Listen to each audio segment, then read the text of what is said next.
Hi,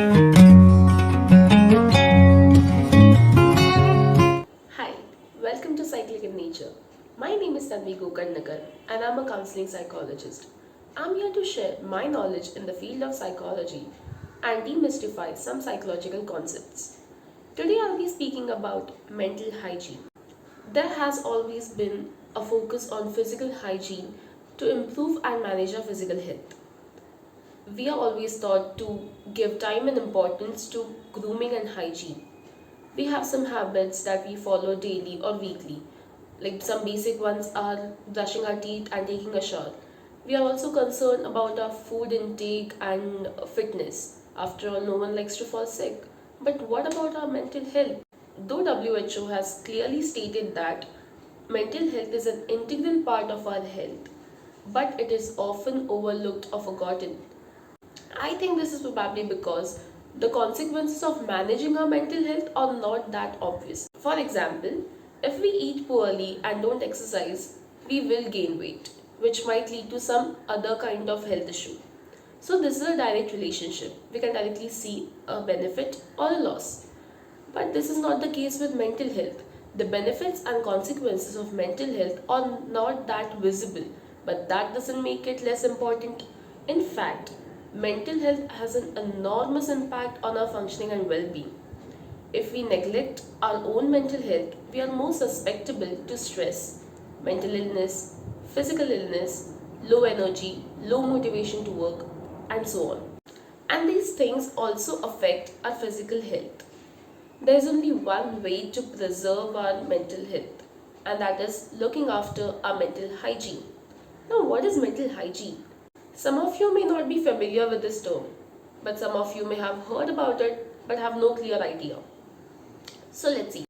Mental health is the goal that we all want to achieve, and mental hygiene is the means by which we can achieve that goal. Mental hygiene started as a general approach for maintaining mental health and preventing mental illness, but now it focuses on developing, maintaining, and promoting necessary behavioral, emotional, and social skills to sustain good and efficient mental health. Much like physical hygiene, mental hygiene is a set of practical activities that help us keep our mind, headspace, and emotionality in check. It is a set of practical activities and habits that we should inculcate in our daily lives. So, now that I've given you a brief idea about mental hygiene, let's move forward and understand the importance of it. First of all, it improves our overall mental health. It helps us analyze and enhances our learning process. It helps us cope with the stress in a healthy manner and face our difficulties with confidence. It provides emotional stability and it improves our overall quality of life. So, here are some habits that we should all inculcate in our daily lives to maintain a good mental health. First of all, cover your basic needs. The first thing you need to do is ensure that you have a healthy diet, get ample of sleep, drink plenty of water, and be physically active by exercising regularly. These are the keys to physical and psychological well being, and we should not let them slip. Second, mindful consumption. Along with food, we consume a lot of things around us. For example, social media, news, articles, books, movies, and the list is endless. Ask yourself, is it educating or entertaining?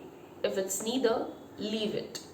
Mindful consumption is the key here, which means being in the present moment and being fully aware of what are you engaging yourself with and why.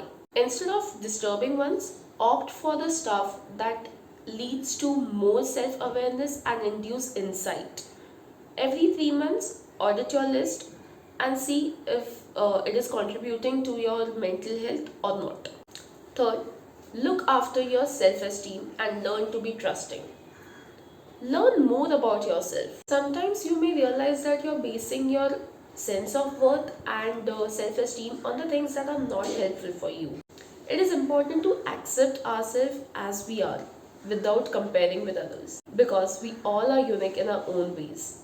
Also, comparison will never help you grow. Fourth, reflect and process your thoughts and emotions. This isn't about blocking out your thoughts or letting them take us over, but rather identifying and interpreting and regulating the intensity to respond appropriately.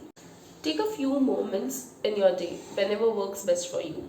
Try journaling or any other activity that help you pour out your emotions. It gives your brain space time to decompress in whatever way it needs. If you're constantly going without stopping to check in on your thoughts, they have the potential to stew and build your anxiety. Fifth, manage stress and negative thoughts. Just now I spoke about reflecting our emotions. Now let's specifically talk about stress and negative thoughts. Our brains are fast to worry. They identify the issue, they multiply the issue, and then multiply the multiples of the issue. Next time when you feel stressed or have negative thoughts, grab a notebook or your phone and write down your thoughts. This will help you slow down and look at the initial issue without projections filling in your head.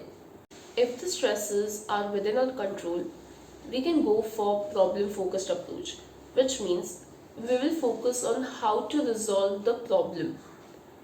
If the stresses are not in our control, then we will focus on how to respond to that stressor.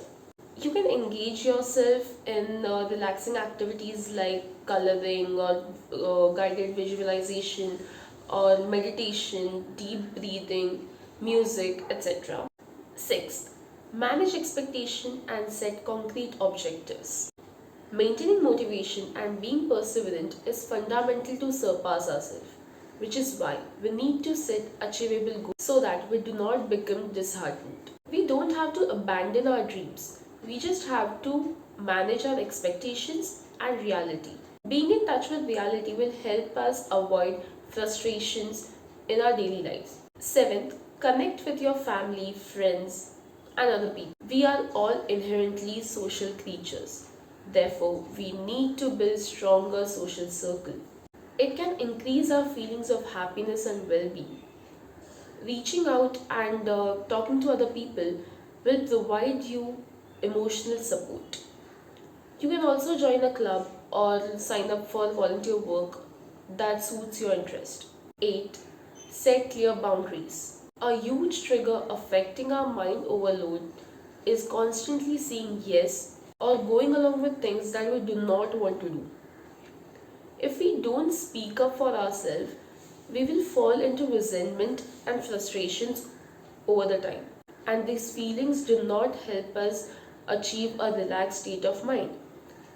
So do yourself a favor and set clear boundaries and stand up for yourself around time.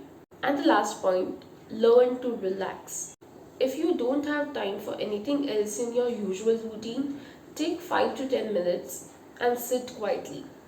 If you're comfortable doing meditation, go for it. But if you're not, then you can sit quietly, observe your thoughts, remind yourself of your strengths and values and things that make you happy. These few minutes will help you to rest and be grateful as it sets your mind in a better state for the rest of the day. So these were some ideas to get you going in the process of maintaining your mental health. But the key is to commit and start. So that's it for today's video, and please subscribe to my channel if you want to know more about mental health. Thank you.